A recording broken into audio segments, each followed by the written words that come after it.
Who are you? And where are you going? What do you want?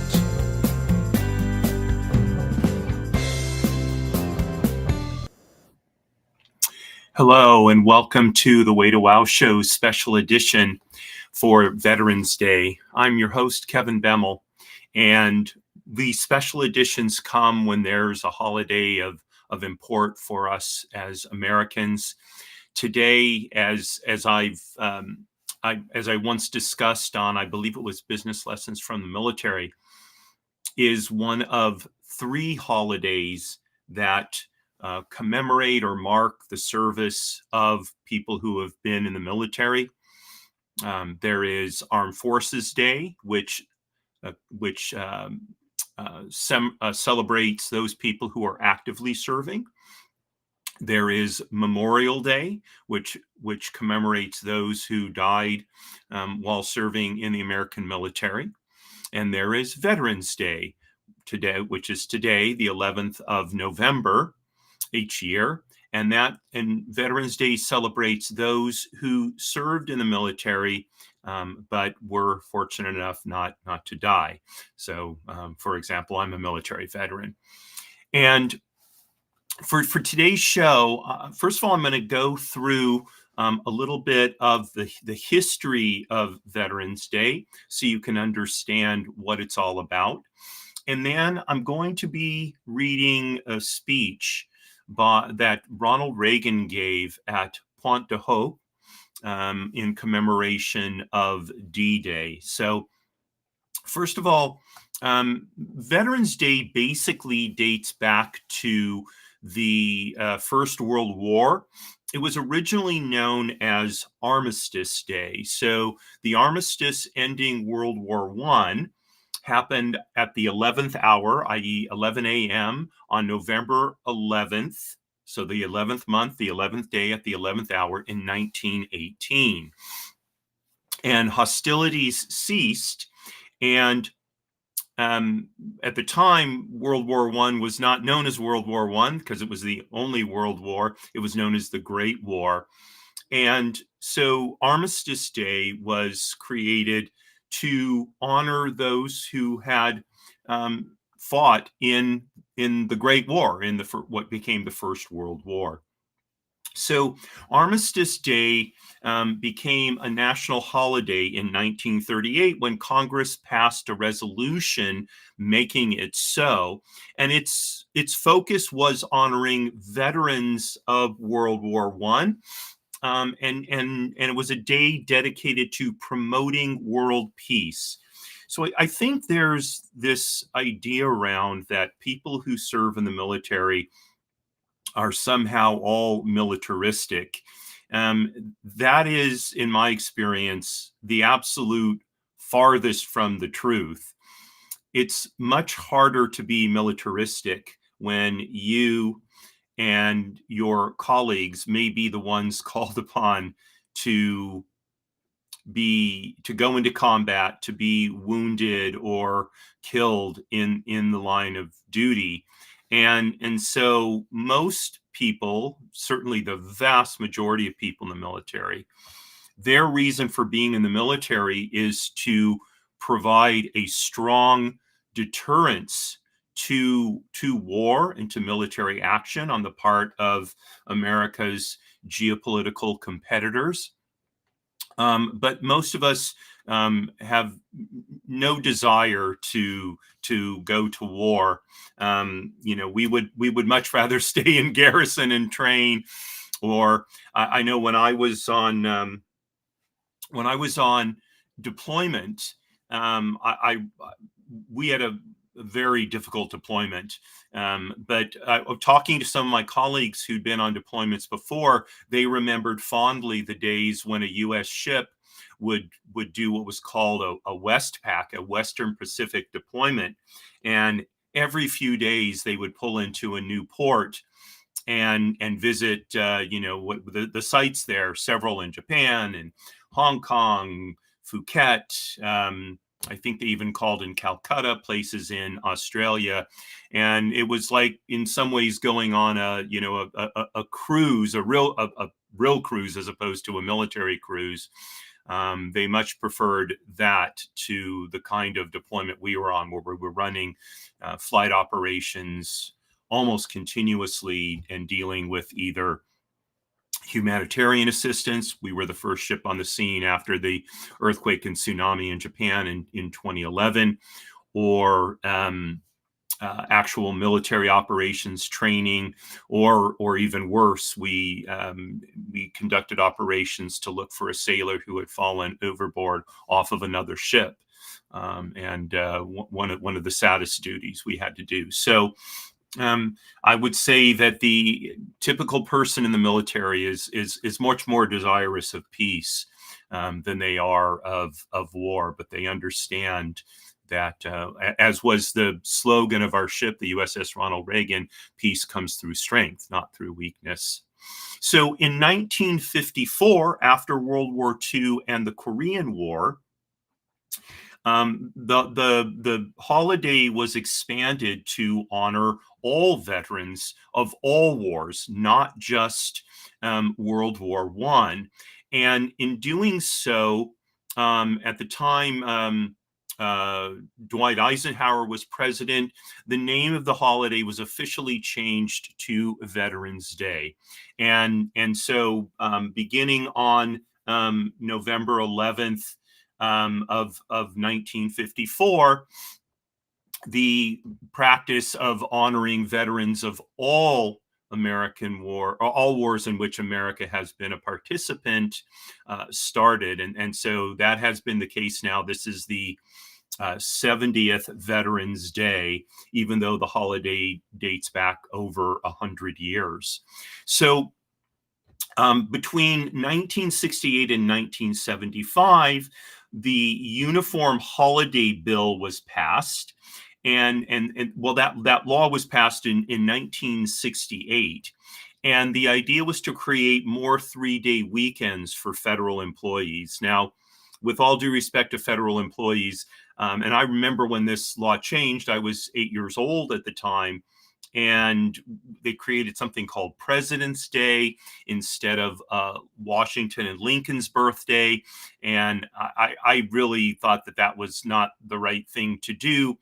Washington and Lincoln are the two greatest presidents of the United States ever, and I felt that their birthdays, we should have continued to honor their birthdays. And the idea of honoring presidents, or it's sort of the office of president, that doesn't sound like something America should do, frankly.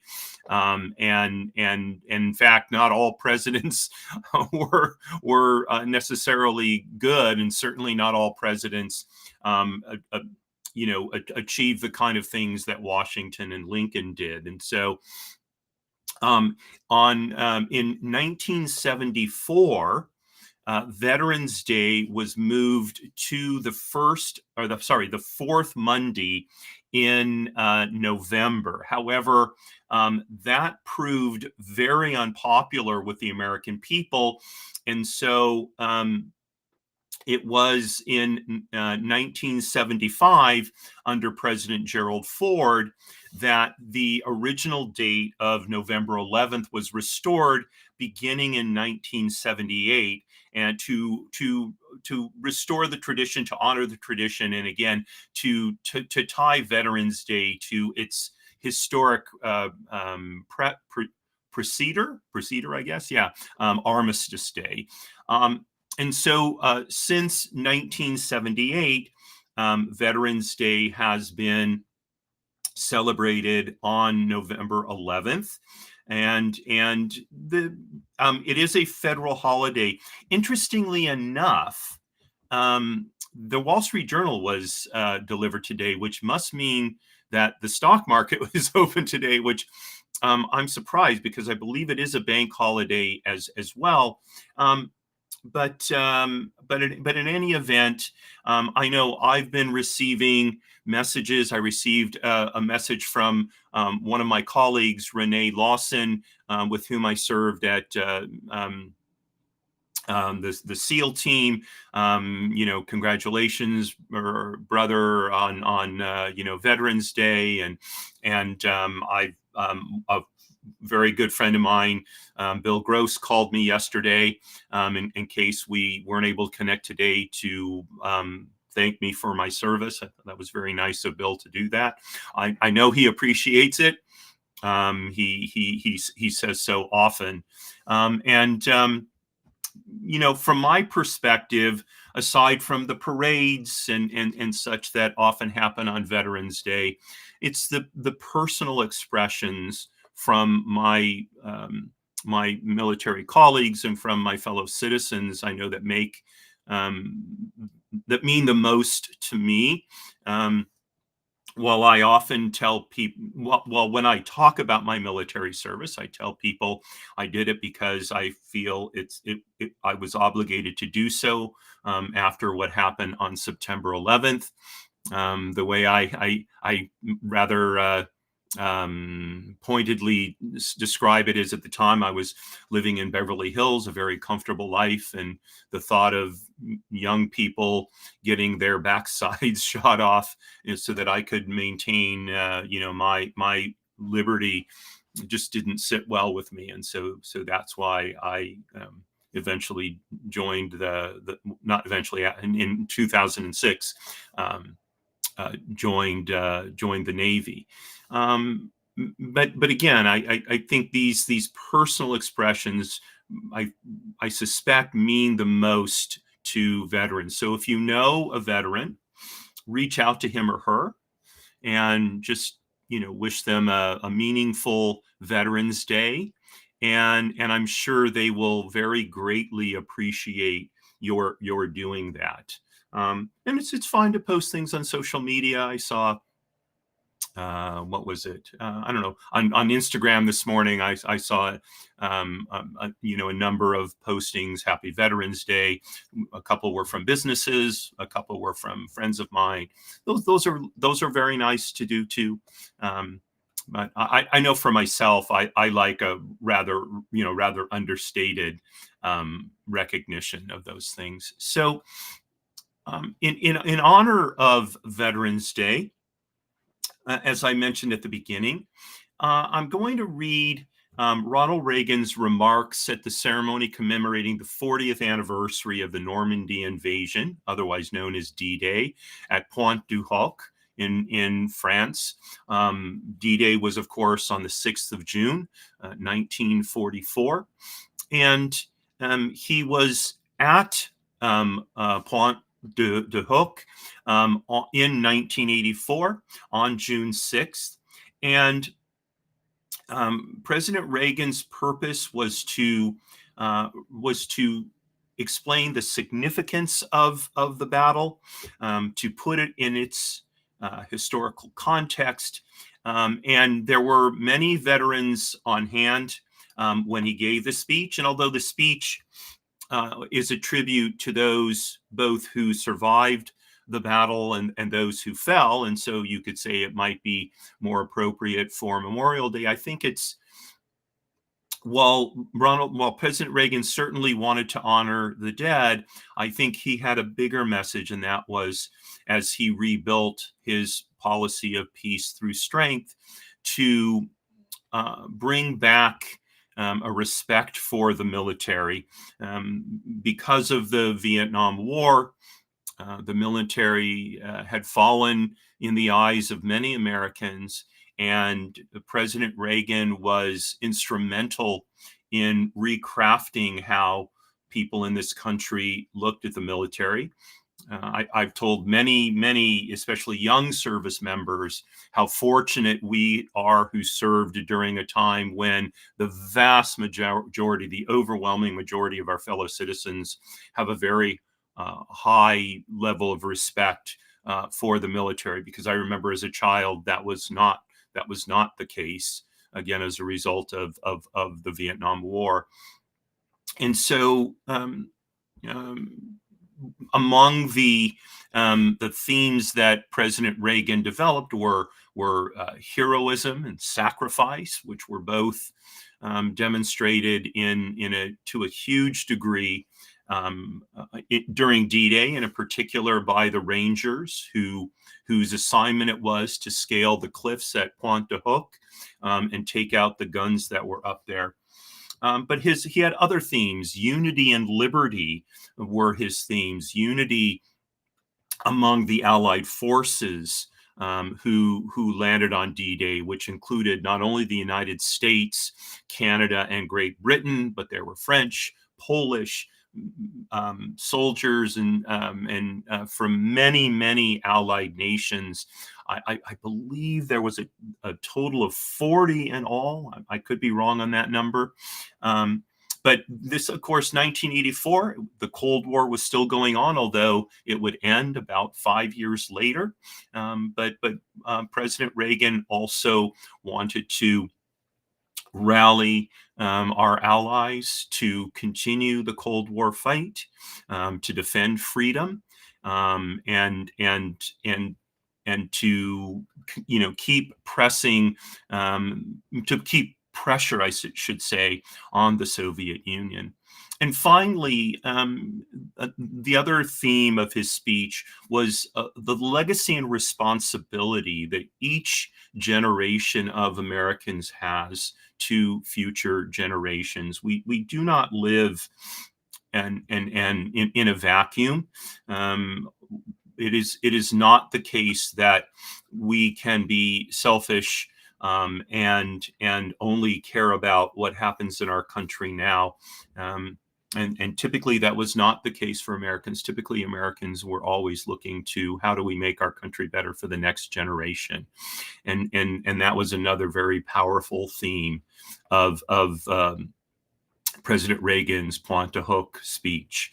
And so I'm going to read the speech now. I invite you, if you have a cup of coffee, to just sit back and listen and think about what President Reagan was trying to convey to our fellow Americans and our allies and even our enemies throughout the world. We're here to mark that day in history when the Allied armies joined in battle to reclaim this continent to liberty. For 4 long years, much of Europe had been under a terrible shadow. Free nations had fallen, Jews cried out in the camps, millions cried out for liberation. Europe was enslaved, and the world prayed for its rescue. Here in Normandy, the rescue began. Here the Allies stood and fought against tyranny in a giant undertaking unparalleled in human history. We stand on a lonely, windswept point on the northern shore of France. The air is soft, but 40 years ago at this moment, the air was dense with smoke and the cries of men, and the air filled with the crack of rifle fire and the roar of cannon. At dawn on the morning of the 6th of June, 1944, 225 Rangers jumped off the British landing craft and ran to the bottom of these cliffs. Their mission was one of the most difficult and daring of the invasion: to climb these sheer and desolate cliffs and take out the enemy guns. The Allies had been told that some of the mightiest of these guns were here, and they would be trained on the beaches to stop the Allied advance. The Rangers looked up and saw the enemy soldiers, the edge of the cliffs shooting down at them, the edge of the cliff shooting down at them with machine guns and throwing grenades, and the American Rangers began to climb. They shot rope ladders over the face of these cliffs and began to pull themselves up. When one Ranger fell, another would take his place. When one rope was cut, a Ranger would grab another and begin his climb again. They climbed, shot back, and held their footing. Soon, one by one, the Rangers pulled themselves over the top, and in seizing the firm land at the top of these cliffs, they began to seize back the continent of Europe. 225 came here. After 2 days of fighting, only 90 could still bear arms. Behind me is a memorial that symbolizes the Ranger daggers that were thrust into the top of these cliffs. And before me are the men who put them there. These are the boys of Pointe. These are the men who took the cliffs. These are the champions who helped free a continent. These are the heroes who helped end a war. Gentlemen, I look at you and I think of the words of Stephen Spender's poem. You are men who in your lives fought for life and left the vivid air signed with your honor. I think I know what you may be thinking right now, thinking we were just part of a bigger effort. Everyone was brave that day. Well, everyone was. Do you know the story of Bill Millen of the 51st Highlanders? 40 years ago today, British troops were pinned down near a bridge, waiting desperately for help. Suddenly, they heard the sound of bagpipes, and some thought they were dreaming. Well, they weren't. They looked up and saw Bill Millen with his bagpipes, leading the reinforcements and ignoring the smack of the bullets into the ground around him.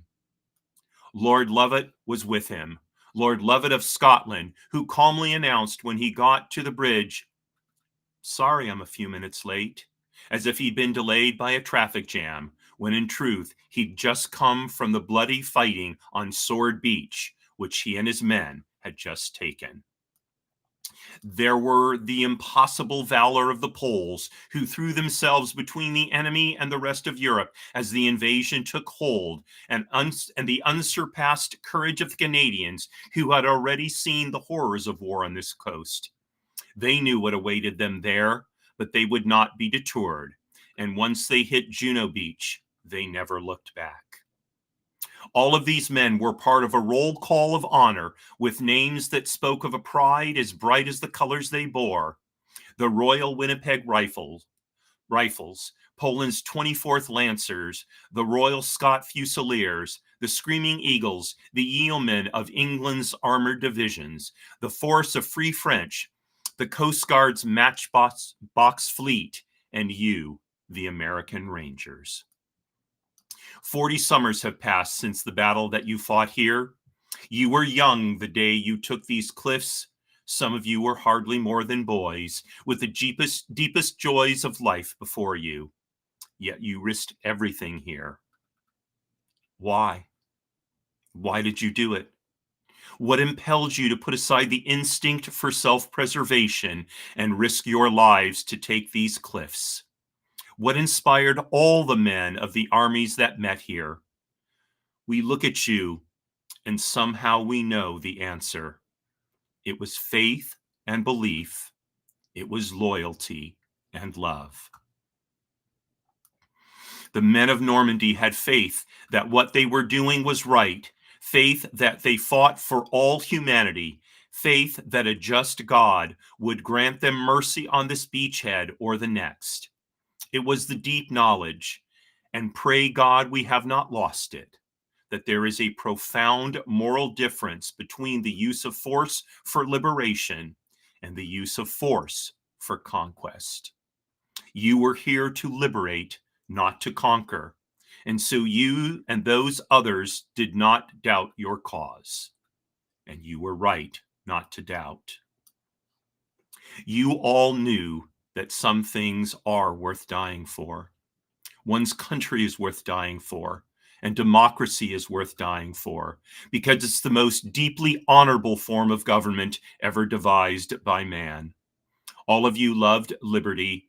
All of you were willing to fight tyranny, and you knew the people of your countries were behind you. The Americans who fought here that morning knew word of the invasion was spreading through the darkness back home. They fought, or they felt in their hearts, though they couldn't know in fact, that in Georgia they were filling the churches at 4 a.m., in Kansas they were kneeling on their porches and praying, and in Philadelphia they were ringing the Liberty Bell.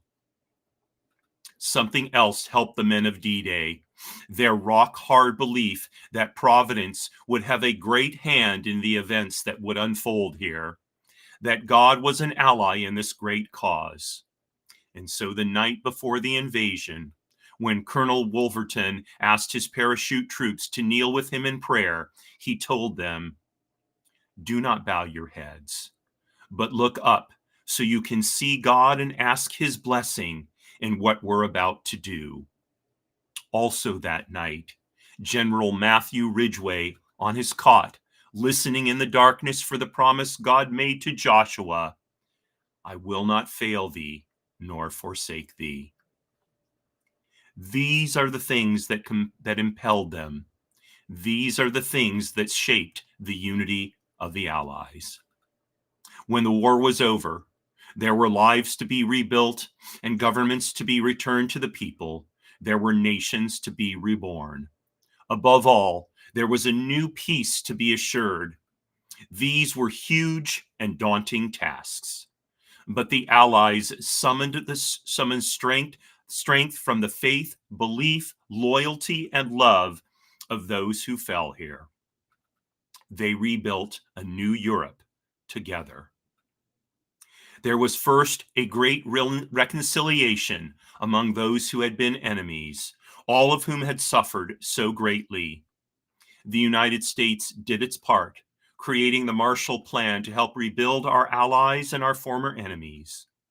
The Marshall Plan led to the Atlantic Alliance, a great alliance that serves to this day as our shield of freedom, for prosperity, and for peace.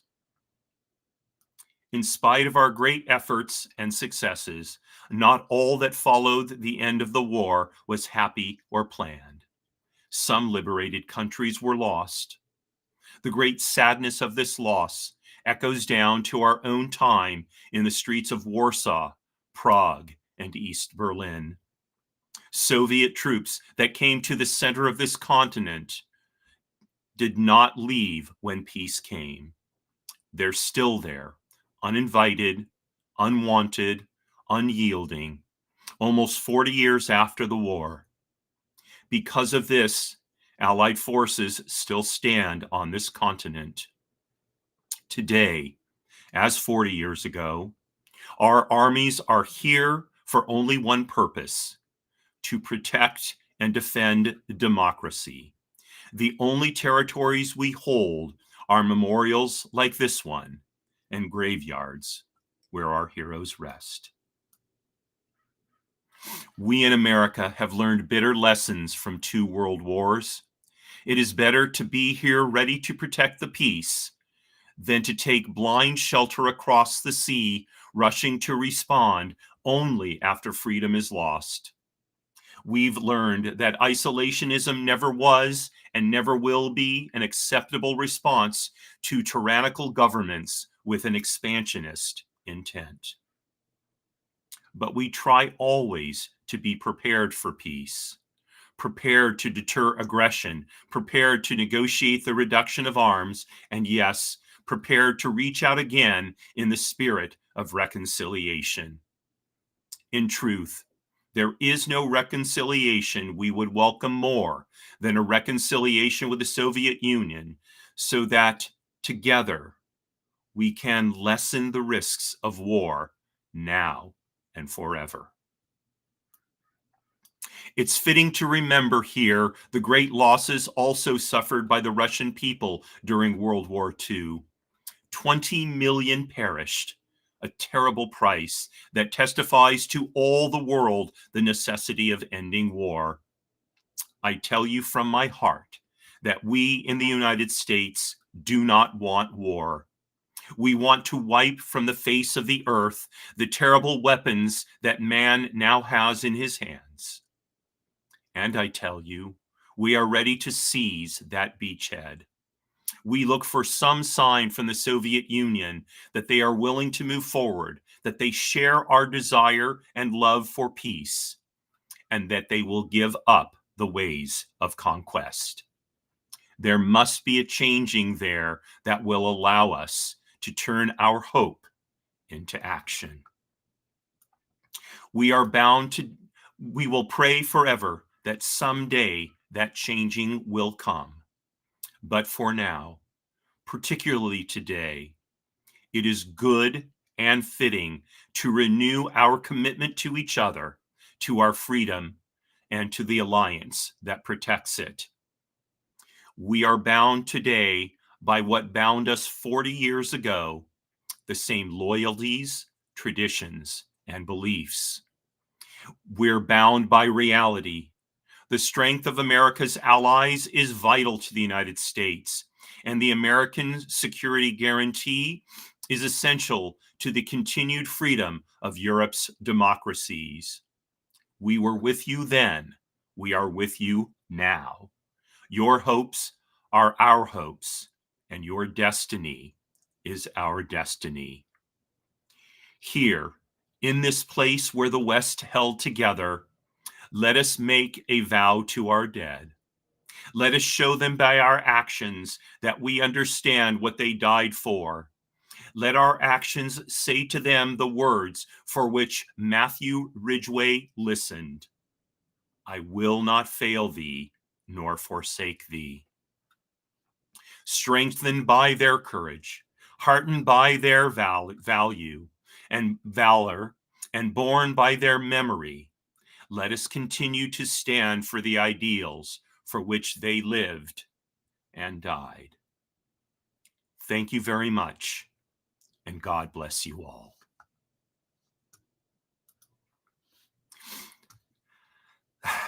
Anyone who's ever heard Ronald Reagan speak knows that he's much more compelling than I am.